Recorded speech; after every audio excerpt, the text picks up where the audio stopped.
सभी मनोकामनाएं पूर्ण करने वाले और जीवन में सुख समृद्धि, धन संपत्ति और शत्रुओं से सुरक्षा हेतु सर्वश्रेष्ठ व्रत रविवार की कथा इस प्रकार से है।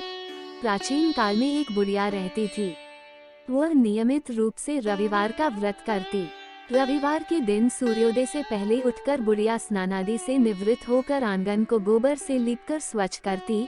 उसके बाद सूर्य भगवान की पूजा करते हुए रविवार व्रत कथा सुनकर सूर्य भगवान का भोग लगाकर दिन में एक समय भोजन करती। सूर्य भगवान की अनुकंपा से बुढ़िया को किसी प्रकार की चिंता व कष्ट नहीं था। धीरे धीरे उसका घर धन धान्य से भर रहा था।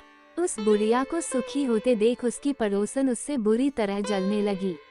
बुढ़िया ने कोई गाय नहीं पाल रखी थी, अतः वह अपनी पड़ोसन के आंगन में बंधी गाय का गोबर लाती थी। पड़ोसन ने कुछ सोचकर अपनी गाय को घर के भीतर बांध दिया। रविवार को गोबर न मिलने से बुढ़िया अपना आंगन नहीं लीप सकी। आंगन न लीप पाने के कारण उस बुढ़िया ने सूर्य भगवान को भोग नहीं लगाया और उस दिन स्वयं भी भोजन नहीं किया। सूर्यास्त होने पर बुढ़िया भूखी प्यासी सो गई।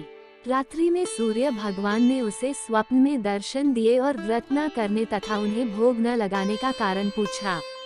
बुढ़िया ने बहुत ही करुण स्वर में पड़ोसन के द्वारा घर के अंदर गाय बांधने और गोबर न मिल पाने की बात कही।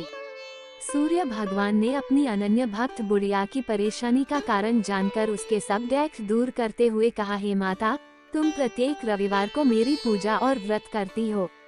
मैं तुमसे अति प्रसन्न हूँ और तुम्हें ऐसी गाय प्रदान करता हूँ जो तुम्हारे घर आंगन को धन धान्य से भर देगी। तुम्हारी सभी मनोकामनाएं पूरी होगी। रविवार का व्रत करने वालों की मैं सभी इच्छाएं पूरी करता हूँ। मेरा व्रत करने व कथा सुनने से बांझ स्त्रियों को पुत्र की प्राप्ति होती है। स्वप्न में उस बुढ़िया को ऐसा वरदान देकर सूर्य भगवान अंतर्धान हो गए। प्रातःकाल सूर्योदय से पूर्व उस बुढ़िया की आंख खुली तो वह अपने घर के आंगन में सुंदर गाय और बछड़े को देखकर हैरान हो गई। गाय को आंगन में बांधकर उसने जल्दी से उसे चारा लाकर खिलाया। पड़ोसन ने उस बुढ़िया के आंगन में बंधी सुंदर गाय और बछड़े को देखा तो वह उससे और अधिक जलने लगी। तभी गाय ने सोने का गोबर किया। गोबर को देखते ही पड़ोसन की आंखें फट गईं। पड़ोसन ने उस बुढ़िया को आसपास न पाकर तुरंत उस गोबर को उठाया और अपने घर ले गई तथा अपनी गाय का गोबर वहां रखाई। सोने के गोबर से पड़ोसन कुछ ही दिनों में धनवान हो गई। गाय प्रतिदिन सूर्योदय से पूर्व सोने का गोबर किया करती थी और बुढ़िया के उठने के पहले पड़ोसन उस गोबर को उठाकर ले जाती थी। बहुत दिनों तक बुढ़िया को सोने के गोबर के बारे में कुछ पता ही नहीं चला। बुढ़िया पहले की तरह हर रविवार को भगवान सूर्यदेव का व्रत करती रही और कथा सुनती रही। लेकिन सूर्य भगवान को जब पड़ोसन की चालाकी का पता चला तो उन्होंने तेज आंधी चलाई। आंधी का प्रकोप देखकर बुढ़िया ने गाय को घर के भीतर बांध दिया।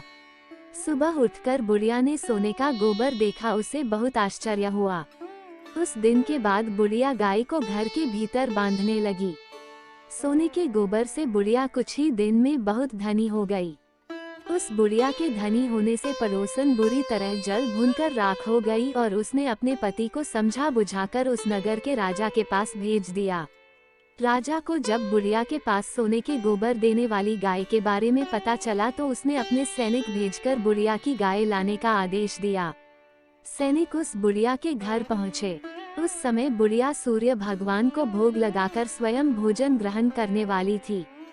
राजा के सैनिकों ने गाय और बछड़े को खोला और अपने साथ महल की ओर ले चले। बुढ़िया ने सैनिकों से गाय और उसके बछड़े को न ले जाने की प्रार्थना की। बहुत रोई चिल्लाई, लेकिन राजा के सैनिक नहीं माने। गाय व बछड़े के चले जाने से बुढ़िया को बहुत दुख हुआ। उस दिन उसने कुछ नहीं खाया और सारी रात सूर्य भगवान से गाय व बछड़े को लौटाने के लिए प्रार्थना करती रही। सुंदर गाय को देखकर राजा बहुत खुश हुआ। सुबह जब राजा ने सोने का गोबर देखा तो उसके आश्चर्य का ठिकाना न रहा। उधर सूर्य भगवान को भूखी प्यासी बुढ़िया को इस तरह प्रार्थना करते देख उस पर बहुत करुणा आई। उसी रात सूर्य भगवान ने राजा को स्वप्न में कहा, राजन, बुढ़िया की गाय व बछड़ा तुरंत लौटा दो, नहीं तो तुम पर विपत्तियों का पहाड़ टूट पड़ेगा, तुम्हारा महल नष्ट हो जाएगा। सूर्य भगवान के स्वप्न से बुरी तरह भयभीत राजा ने प्रातः उठते ही गाय और बछड़ा बुढ़िया को लौटा दिया। राजा ने बहुत सा धन देकर बुढ़िया से अपनी गलती के लिए क्षमा मांगी। राजा ने पड़ोसन और उसके पति को उनकी इस दुष्टता के लिए दंड दिया। फिर राजा ने पूरे राज्य में घोषणा कराई कि सभी स्त्री पुरुष रविवार का व्रत किया करें। रविवार का व्रत करने से सभी लोगों के घर धन धान्य से भर गए। चारों ओर खुशहाली छा गई। सभी लोगों के शारीरिक कष्ट दूर हो गए।